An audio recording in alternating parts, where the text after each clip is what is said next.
اللہ وبرکاتہ۔ دوستو، آج ربیع الاول کی 12 تاریخ ہے اور آج ہی کے دن بالخصوص ہندوستان، پاکستان بلکہ ایشیا میں بہت دھوم دھام سے جلسہ اور جلوس کیا جاتا ہے، نکالا جاتا ہے۔ کس لیے؟ یہ آپ صلی اللہ علیہ وسلم کی پیدائش پہ لوگوں کا کہنا ہے کہ ہم اللہ کے رسول صلی اللہ علیہ وسلم کی پیدائش پہ خوشی مناتے ہیں، اور اس خوشی کا اظہار کرنے کے لیے ہم یہ جلوس نکالتے ہیں تاکہ پتہ چلے لوگوں کو، عوام کو، کہ اللہ کے رسول صلی اللہ علیہ وسلم اس دن پیدا ہوئے تھے۔ اور جب یہی بات ہمارے اکابرین کافی دنوں سے منع کرتے تھے کہ یہ چیز درست نہیں ہے، چونکہ شریعت کے خلاف ہے، جو کام اللہ کہ رسول صلی اللہ علیہ وسلم سے ثابت نہیں ہے، جو صحابہ سے ثابت نہیں، وہ کام نہیں کرنا چاہیے۔ تو لوگ ہمیں تانا دیتے تھے کہ یہ باغی ہے، نبی کے دشمن ہے، اور اللہ کے رسول سے ان کو سچی محبت نہیں ہے، اس لیے کرتے نہیں، ہمیں منع کرتے ہیں۔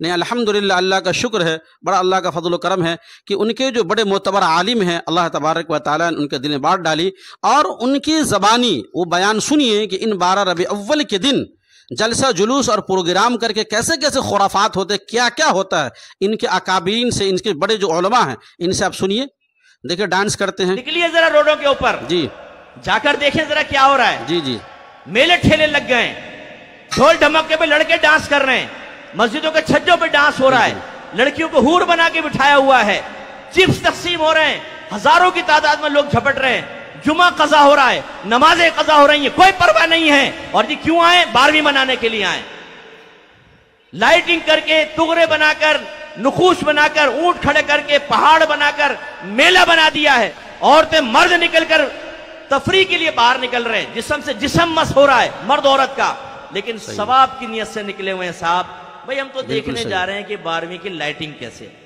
اس قسم کے لیڈروں کی حماقت کہوں یا اس کو حکمت کہوں؟ ان کے نزدیک حکمت ہوگا، میں تو حماقت کہوں گا۔ فلاں مزار پہ چلے جاؤ، چادر چڑھا دو، تمہارا کام ہو جائے گا۔ ایک گھر میں نماز نہیں پڑھی جا رہی، قرآن پاک ترجمہ تفسیر سے نہیں ہو رہا، اس کتاب میں، اس گھر میں حدیث کی کوئی کتاب نہیں ہے، سیرت کی کوئی کتاب نہیں پڑھی جاتی، لیکن 11ویں ہو رہی ہے، 12ویں اہتمام سے ہو رہی ہے۔ 9 اور 10 محرم کی نیاز بڑے اہتمام سے ہے، کونڈوں کی نیاز کبھی نہیں چھوڑی ہے، ماہانہ ختم قادری بھی ہو رہا ہے، صحیح آیت کریمہ کا ختم بھی ہو رہا ہے، ابا مرے تو تیجا 40واں بھی کیا گیا ہے، لیکن جو اصل دین تھا، جس کی ترقین، جس کی ترغیب، جس کے بارے میں حکم قرآن و حدیث میں موجود ہے، وہ ہمارے ان مقررین نے بنایا ہے جو صرف بزرگوں کی کرامات سناتے رہتے ہیں، ان کے فضائل سناتے رہتے ہیں، اور قوموں کو یقین دلاتے ہیں کہ تم نماز نہیں بھی پڑھو گے، غوث پاک تمہیں جنت میں لے جائیں گے، مریدین تمہیں جنت میں لے جائیں گے، تم نعت خوانی میں بیٹھو، نبی کریم صلی اللہ علیہ وسلم بروز قیامت تمہیں اپنے ساتھ جنت میں لے جائیں گے۔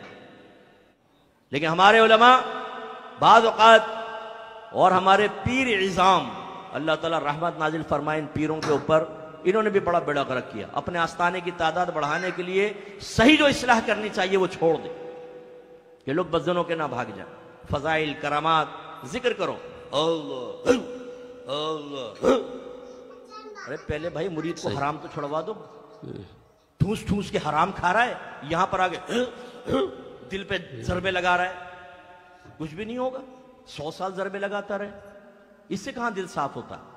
موت کو وہ یاد نہیں کر رہا، استغفار وہ نہیں کرتا، قرآن پاک کی تلاوت وہ نہیں کرتا، اچھوں کی صحبت میں وہ نہیں بیٹھتا، ہر قسم کے گناہ وہ کر رہا ہے، آپ دل پہ ضربے لگا رہے ہیں اور کہہ رہے ہیں پاک ہو جائے گا دل، اور پھر یہ مثل آئینہ ہو جائے گا، تمہیں عرش نظر آئے گا اس میں۔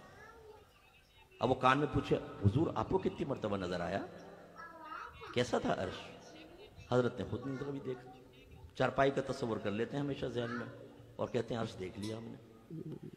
یہ ڈبے پیر ایسی ہوتے ہیں، یہ اس طرح بہلاتے رہیں گے بیٹا، آپ آوارہ گردیاں کریں، ہر طرح کا غلط کام کریں، پھر آگے 1 لاکھ کا چیک دے پیر صاحب کو۔ بتایا قرآن پڑھیں گے نہیں، حدیث کے بارے میں ہے معلوم نہیں ہے، اللہ کے رسول صلی اللہ علیہ وسلم کی تعلیمات، ان کے بعثت کا مقصد، آپ صلی اللہ علیہ وسلم کے اخلاق کردار معلوم نہیں، ایک وقت کی نماز نہیں پڑھیں گے لیکن جلوس میں جائیں گے، خوب اچھے کپڑے میں جلوس کریں گے، کیوں نہیں کریں گے بھائی؟ جلوس کریں گے، گھروں کو سجائیں گے، گلیوں کو سجائیں گے، خرافات برڈے کی طرح کیک بھی کھلا کے کاٹیں گے، یہ سب خرافات، یہ ان ملا اور مولویوں نے دماغ میں ٹھوس دیا، ڈال دیا، تمہارے پیر اور بزرگ نے اسی کے نقش قدم پہ چلتے ہو، آخرت دنیا کا بھی بیڑا غرق کرو، آخرت کا اپنا بیڑا غرق کر رہے ہو۔ قرآن پڑھیے، حدیث پڑھیے، اللہ کے رسول کی سیرت کو پڑھیے، اور اللہ نے جن چیزوں کا حکم دیا اس پہ عمل کریے۔ ان پیروں کے چکر مت رہو، ورنہ دنیا بھی برباد، خود تو ڈوبے صنم تم کو بھی لے کر ڈوبیں گے۔ ان کے چکر میں سب بہت قیمتی